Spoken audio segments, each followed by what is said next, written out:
नमस्कार दोस्तों, आप सभी का स्वागत है मेरे यूट्यूब चैनल करियर दोस्त पे।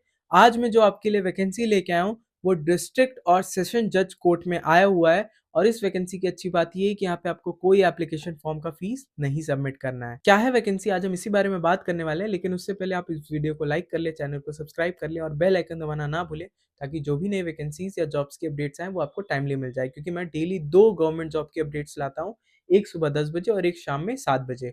तो आप सब्सक्राइब करना ना भूलें, क्योंकि जो भी नई-नई वैकेंसीज आती है उनका इन्फॉर्मेशन मैं आपको देता रहता हूँ। तो दोस्तों, जैसा कि मैंने आपको बताया, ये जो वैकेंसी है डिस्ट्रिक्ट और सेशन जज कोर्ट में आई हुई है। अगर इसके इंपॉर्टेंट डेट्स की बात करें तो इसका एप्लीकेशन स्टार्ट डेट ऑलरेडी हो चुका है, मतलब आप फॉर्म को जल्दी-जल्दी फिल कर लो। और लास्ट डेट की बात करें तो इस फॉर्म को आप 9 फरवरी तक फिल कर पाओगे। लेकिन मैं तो कहूँगा आप इस फॉर्म को उतना लेट में मत फिल करो, क्योंकि यहाँ पे टाइम कम है।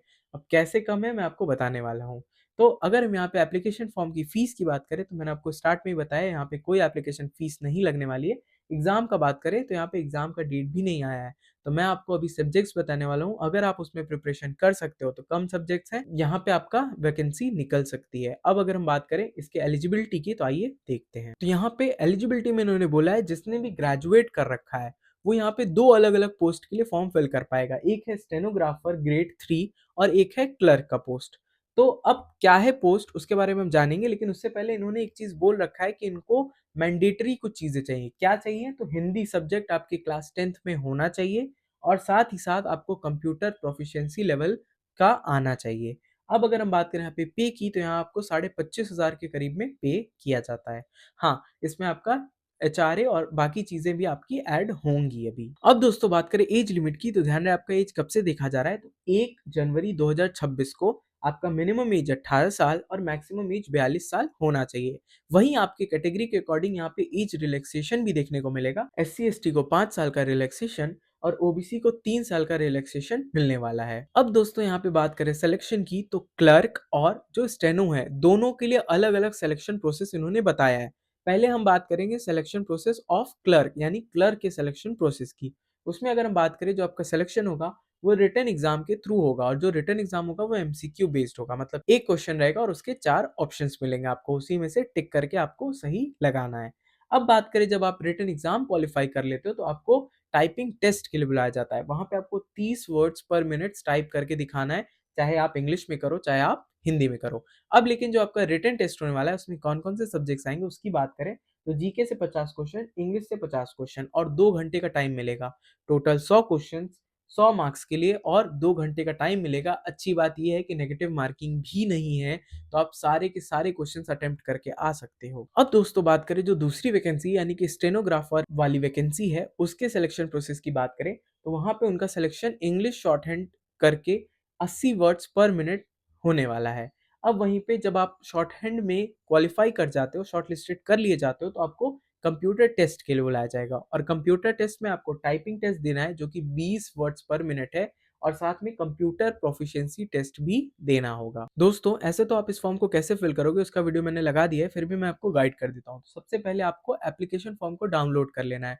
उसका लिंक आपको हमारे डिस्क्रिप्शन बॉक्स में मिल जाएगा। नोटिफिकेशन पीडीएफ को आप जैसे ही खोलोगे उसमें स्क्रॉल करते ही नीचे आपको एप्लीकेशन फॉर्म भी मिल जाएगा, उसको आपको प्रिंट कर लेना है।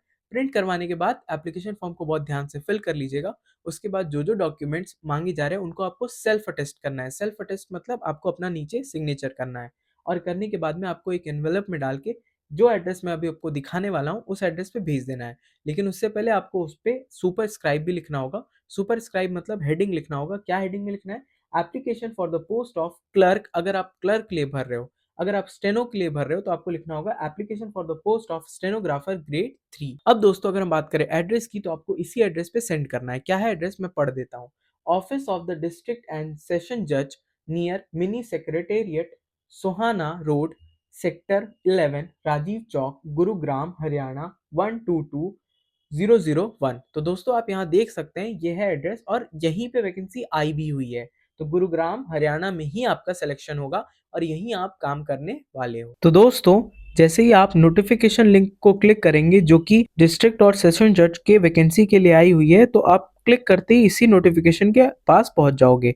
ये नोटिफिकेशन आपके आगे खुल जाएगा। यहाँ आप नोटिफिकेशन में जितनी भी चीज़ें दी हुई हैं, जैसे कि स्टेनोग्राफर क्लर्क पोस्ट में आपको कितना सैलरी मिलने वाला है, यहाँ आप देख भी सकते हो एड हॉक बेसिस पे है। मतलब कि आपका एक कॉन्ट्रैक्ट बेसिस पे जब तक कि इनका रेगुलर अपॉइंटमेंट नहीं हो जाता तब तक आपको यहाँ पे काम करना है। और आप दोस्तों जानते हैं यहाँ पे वैकेंसी बहुत जल्द देर में ये लोग भरते हैं, रेगुलर अपॉइंटमेंट बहुत देर में करते हैं। ये वैकेंसी आपसे 2-3 साल तक तो आपके पास से कहीं जाने वाली नहीं है।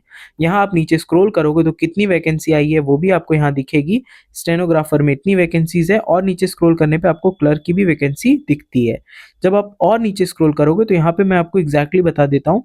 नीचे स्क्रॉल करने पे आपको एप्लीकेशन फॉर्म भी दिख जाएगा। यहाँ आप देख सकते हो, यहाँ पे आपका क्लर्क के लिए एप्लीकेशन फॉर्म मिल जाएगा और नीचे स्क्रॉल करने पे आपको यहाँ पे स्टेनोग्राफर के लिए भी एप्लीकेशन फॉर्म मिल जाएगा। यही आपको प्रिंट करके आपको एनवेलप में डाल करके भेज देना है ताकि आपका एप्लीकेशन फॉर्म टाइमली पहुंच जाए। और जो दोस्तों मैंने वीडियो में स्टार्टिंग में बात किया था कि 9 फरवरी के पहले, तो यहाँ पे ये भी बोला गया है कि आपका जो एप्लीकेशन फॉर्म है वो 9 फरवरी के पहले पहुंच जाना चाहिए। अगर 9 फरवरी के बाद पहुंचता है तो उस एप्लीकेशन फॉर्म की वैल्यू नहीं होगी और ये लोग उसको रिजेक्ट कर देंगे। इस वीडियो को पूरा देखने के लिए थैंक यू। वीडियो को लाइक करें, चैनल को सब्सक्राइब करें और बेल आइकन दबाना ना भूलें। साथ ही साथ ज़्यादा से ज़्यादा इस वीडियो को अपने दोस्तों के साथ शेयर करें ताकि जो भी डिस्ट्रिक्ट और सेशन जज कोर्ट में वर्क करना चाहता है, एक अच्छी सैलरी पाना चाहता है, तो इस फॉर्म को फिल कर ले। Thank you.